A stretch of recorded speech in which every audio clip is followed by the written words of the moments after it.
kulanti wanaagsan mar kale asxaabay meel kastoo aad naga daawanaysaan kusoo dhawaada barnaamijkeenii labaad waa barnaamijka galabnimo.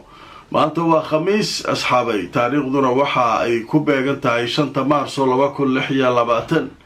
haddaba barnaamijkan oo ah kii labaad waxaan filayaa inaad ka heli doontaan mawduucyada iyo wararkii ugu waaweynaa oo aan halkan idinkugu soo gudbin doono haddii alla idmo. waxaan ku bilaabaynaa iiraan waxay diidan tahay inay iyadu tahay cidda gantaalka ku weerartay turkiga. waxay sidoo kale iiraan diiday inaysan iyadu ahayn diyaaradda daroonka ee maanta lagu weeraray dalka dariska laha iiraan ee la yidhaahdo Azerbaijan. sheekadu marka waa adkaatay, yaa waay cidda meelaha kala weeraraysa, cidda weerarka ku haysa turkiga Azerbaijan oo u kala qaybinaysa dowladaha dariska laha dhan iiraan. yaa waay turkiga daris u leeyahay iiraan, Azerbaijan darisee la tahay. yaa waay iiraan marka waxay tiri Israa'iila ka dambaysa, iska baaray tiri annaga mani waxa darooniska soo tuuraya iyo waxaas meesha ka shaqeyna waa Israa'iil. sirdoonka Israa'iila ka dambeeyo ka mas'uula. haddaba markaan idin tuso marka hore wararka ugu dambeeya sheekadan laga qoray. war cusub oo iiraan soo saartay ayaa lagu sheegay iiraan inay si kulul u beenisay gantaalkii lagu beegsaday turkiga. hay-adda abaanduulka ciidamada iiraan ayaa si kulul u beeniyey in ciidankoodu ay ku lug leeyihiin weerarka lagu qaaday turkiga. waxay sheegeen inay ixtiraam u hayaan turkiga qarannimadiisa, waxayna sheegeen in turkiga uu yahay dowlad darisa oo saaxiib la ah iiraan. dhanka kale iiraan waxay ku eedeysay Israa'iil inay iyadu riday diyaaraddii daroonka ahayd ee lagu weeraray Azerbaijan maanta. hay-adda abaanduulka ciidamada iiraan ayaa waxay sheegtay in sahnuuniyaddu ay iyagu mas-uul ka yihiin wixii ka dhacay waddanka Azerbaijan. ma ujeedaa toosay u sheegtay iiraan, waxay tiri nimankaasaa ka mas-uula, iska baaro, annagaa nala soo aadinin meeshaan. annaga meelaha aan garaacnay waa la yaqaan, baaritaan ha lagu sameeyo, gantaalaha diyaaradaha waxa dhan ha la ogaado, annagu wax shaqaa aan ku leenahay male. warkaas marka iiraan soo saartay, wasaaradda gaashaandhigga ee turkiga ayaa iyaduna war soo saartay. laba arrin ee ka hadashay wasaaradda gaashaandhigga oo muhiim ah. number 1, xalay ilaa maantay waxaa socday koox kurdiyiin ah oo Israa'iil iyo Maraykanku ay abaabulayaan oo weerar dhulka ah raba inay ku qaadaan iiraan, iyadoo wararka qaar ay sheegayaan inay weerarkaas ay bilaabeen oo ay qaadeen. turki kurdi ma la tuso marka. kurdigii ciraaq meeluu uga soo haray, kii turkiga jooga meeluu uga soo haray, kii suuriya joogayna meeluu uga soo haray. waa ogtihiin, halkaana idinkaga soo gudbiyey. turki kurdi dhan ma la tuso, waa isnecib yihiin. marka kurdi in la hubeeyo hadda iyo kow, iiraan la geliyo, iiraan qabsada la yidhaahdo oo halkaa lagu bilaabo dowladdii iiraan inta meesha maaragtay gobollo laga qabsado, kurdi jabhada la geliyo. kurdigaas intuu usoo socdaa turkiga, fursad uu hub ku helo, markuu helo turkiyay soo aadaa kurdiyiin, turkiguna kurdigu wuu aadaa. way isnecibyiin, adduunkaa la isku necibyiin. marka wasaaradda gaashaandhigga turkiga waxay ka hadashay laba arrin. waxay tiri sheekada meeshaa ka socota iiraan keliya ma ahane gobolka dhan ay khatar ku tahay, mana yeelanayna, waxaan aqbalayna ma ah, waa diidan tahay in kurdi la hubeeyo oo la geliyo iiraan. ma jirteen idinka imaada gala, idinkay soo lama dagaalaysaan iiraan, haa imaada gala, laakiin kurdiga hubeynaa. kurdi intuu usoo socdaa beri haddii lacala dowladda iiraan dhacdo, kurdi awoodaya sida suuriya oo kale ayaa ka saaraa meesha. hadda rafaad looga saaray suuriya oo maaragtay waa aragtay dhibaatadii laga maray nimankii qasad ku weelnaayay.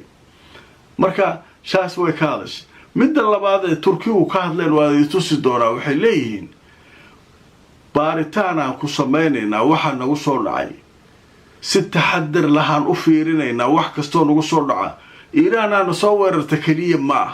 meelaha wax ka soo dhacayaan masaadirtooda wixii oo dhan hadda taxqiiqaa lagu hayaa nimanka naatona oo nala jooga oo turkiga wax ka jooga nato ayaguna waxaan u sheegaynaa inay arrintaa xaqiijiyaan oo la baaro meeshay waxaan ka yimaadeen yaan lala soo boodin iiraan waa iiraan annaga waa isnaqaanaa dhehen iiraan iyo annaga wax dhiba nagama dhexeeyaan laakiin sheeko kalaa jirto nimanaan isnacabnahaa meesha ku jiray taagantaa turkiga marka turkigu wixii waxaa la rabay turkigu inuu inta xanaaqo uu weerar qaado oo maaragtay iiraan ku duulo aa la rabay waxaan waa laga shaqaynayaa u fiirsada haddaba marka aan idin tuso wararkii ugu dambeeyey ee sheekadan laga qoray telefishinka aljaziira wuxuu leeyahay turkiga wuxuu sheegay kooxda kurdiyiinta gooni ugoosadka ah inay khatar ku yihiin amniga iiraan iyo guud ahaan gobolka wasaaradda gaashaandhigga ee turkiga waxay sheegtay howlaha ay wadaan kooxahan kurdiyiinta ee gooni ugoosadka ee hubaysan waxay khatar ku yihiin amniga iiraan iyo guud ahaan deganaanshiyaha gobolka annagu waxau sheegay qodobka kale in markaa kooxda kurdiyiinta iiraan ee la hubaynayo inay la socon doonto dowladda turkiga dhaqdhaqaaqyadooda iyo waxa ay rabaan inay sameeyaan dhanka kale waxay sheegeen turkigu inay iyagu isdifaaci doonaan mowqifkooda haddii lasoo weeraro oo weeraro lagu soo qaado inay iska difaaci doonaan laakiin waxau sheegay inay dib u eegis ku samayn doonaan masderka ama goobta ay wax ka yimaadeen waxaana isla eegi doonaa baaritaanka nato iyo xulafadeenna waxa meesha ka soo dhacay iiraan waa qarab ma jirtee dheh annaga waa isdifaacaynaa dalkeena waa difaacaynaa nato iyo annaga waxa dhan waa isla fiirinaynaa laakiin in lagu boodo markiiba ma jirto waa in masderkii la helaa la xaqiijiyaa gantaalkan iiraan ma ka soo dhacay ma meel kaluu ka soo dhacay intuu ka soo dhacay in la isweydiiyo marka taana waxay muujinaysaa lagu leeyahay shakiga laga qabo in waxa wax weeraraa gobolka iiraan keliya aanay ahayn oo nimankan laftirkooda ay rabaan iiraan iyo dadkao dhan inay isku diraan iyaguna ka faa'iidaystaan oo diyaarado daroona ay dhex geliyaan waaya qodobka isaguna halkaasaan kaga gudbaynaa dhanka kale magaalada abudabay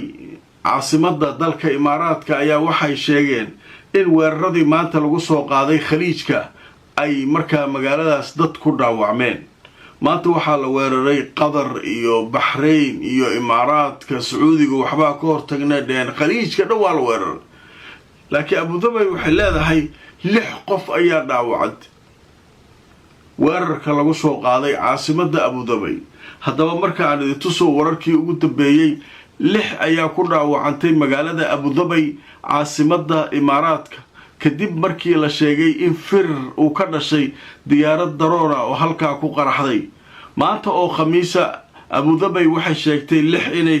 ku dhaawacmeen weeraradaas waxaana la sheegay xafiiska abudabay u qaabilsan dhinaca warfaafinta waxay sheegeen in dadka dhaawacmay 2 ka mid ah ay yihiin bakistaaniyiin iyo 2 nebaaliyiin oo markaa iyagu halkaa ku dhaawacmay dhaawacyadooduna ay yihiin kuwo dhexdhexaad ah oo qaraxyada ka soo gaaray ma ujeedaa marka halkaasna waa la weeraray waxaa soo kale la weeraray maanta dhowr jeer israa'iil gantaalaha ma faaruqaan saasay ugu daadanayaan gantaalaha ayaa maantay iyaduna israa'iil jugta ka geliyay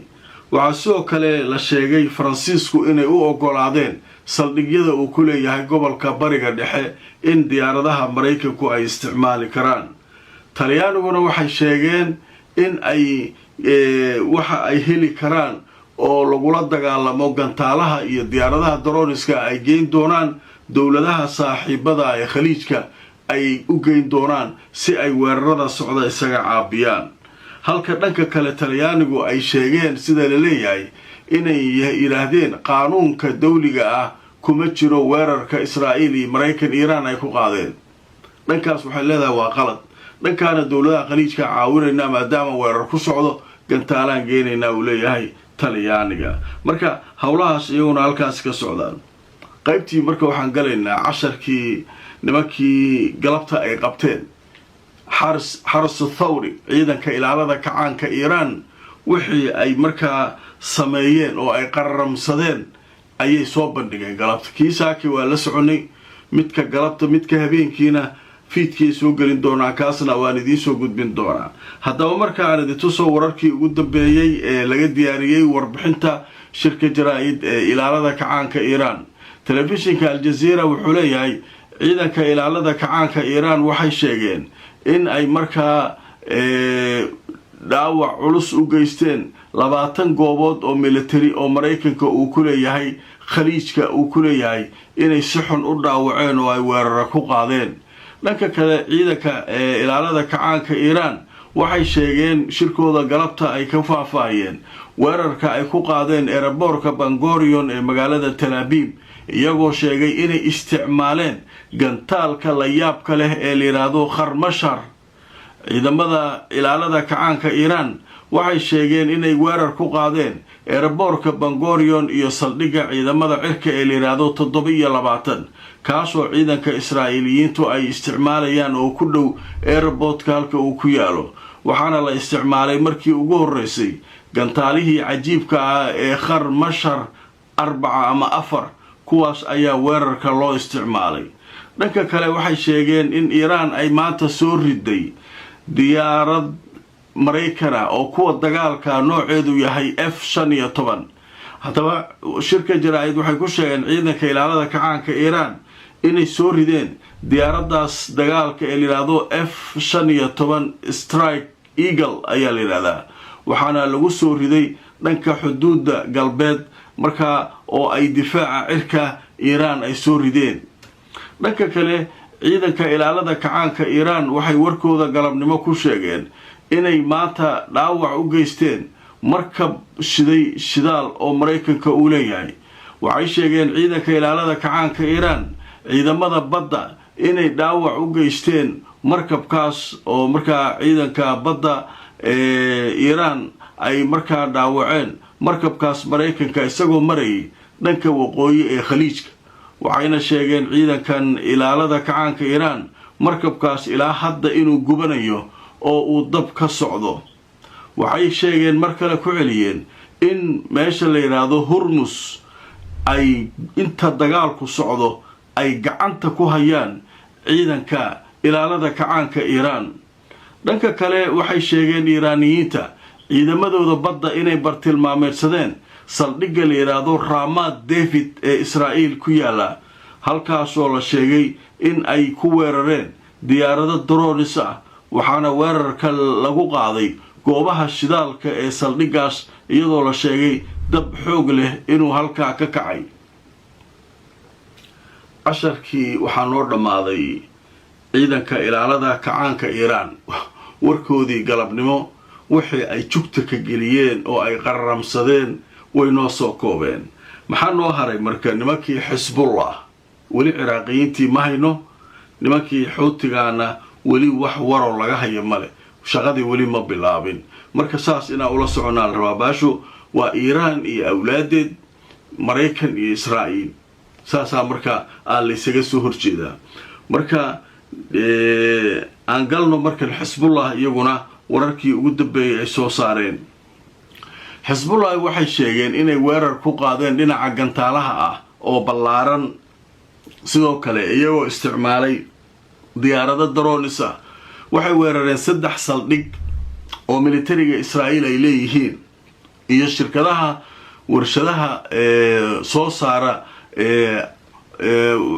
arrimaha hawada loogu talagalay ama difaaca cirka warshadaha soo saara. dhanka kale xisbullah waxay sheegeen oo shirkooda ku sheegeen inay bartilmaameedsadeen goobo Israa'iil ku yaala, gaar ahaan deegaanka la yiraahdo Al-Jaliil al-A'la.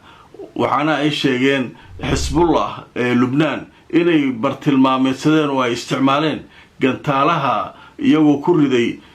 fariisimaha cadowga ee deegaanka la yiraahdo Al-Jaliil al-A'la. dhanka kale xisbullah waxay sheegeen maanta inay weerar ku qaadeen gantaalo ah bartamaha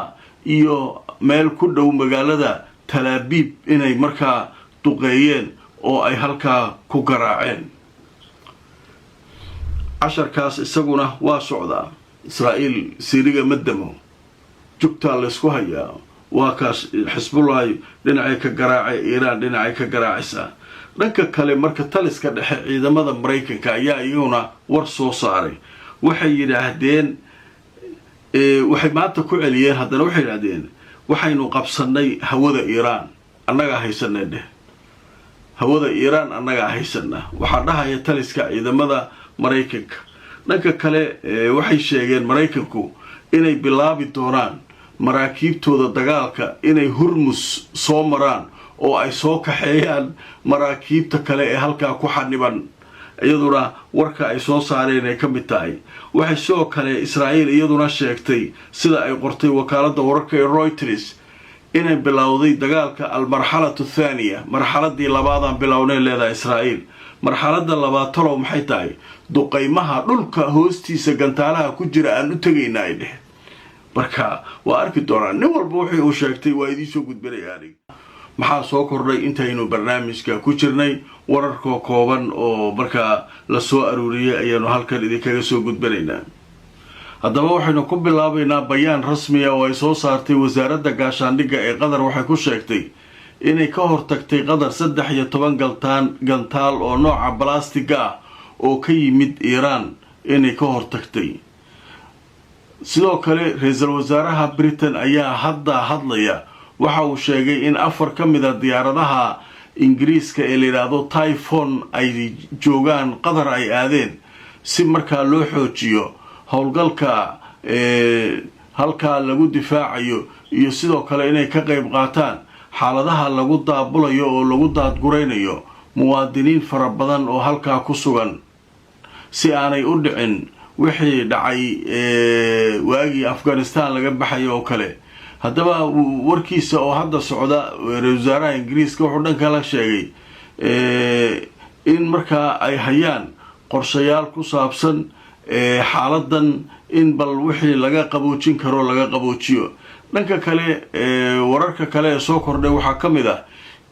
journalka la yiraahdo Bloomberg ee ka soo baxa Mareykanka wuxuu sheegay in markaa warar ku dhow Macron madaxweynaha Faransiiska haddaba Faransiiska iyo Talyaaniga iyo Greega waxay sheegeen inay si dhaba ula shaqeyn doonaan oo ay ka shaqeyn doonaan xorriyadda maraakiibta ka gudbaysa badda cas halka oo ay sheegeen inay gacan ka geysan doonaan sidii loo ilaalin lahaa maraakiibta halka maraysa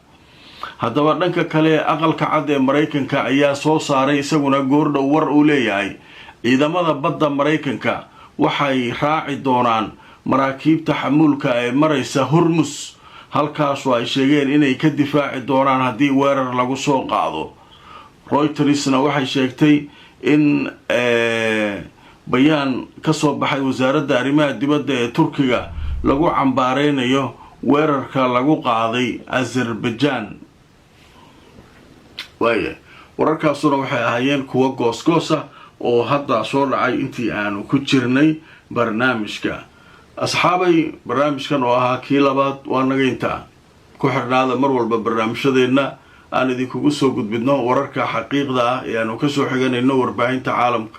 like garay oo share garay haddaad cusub tahay si aad noogu soo biirto una hesho barnaamijyadan subscribe ka samayso YouTube-ka Facebook-gana follow garay inta aan mar kale kulmayno meel kastoo aad joogtaan asxaabay nabadgelyo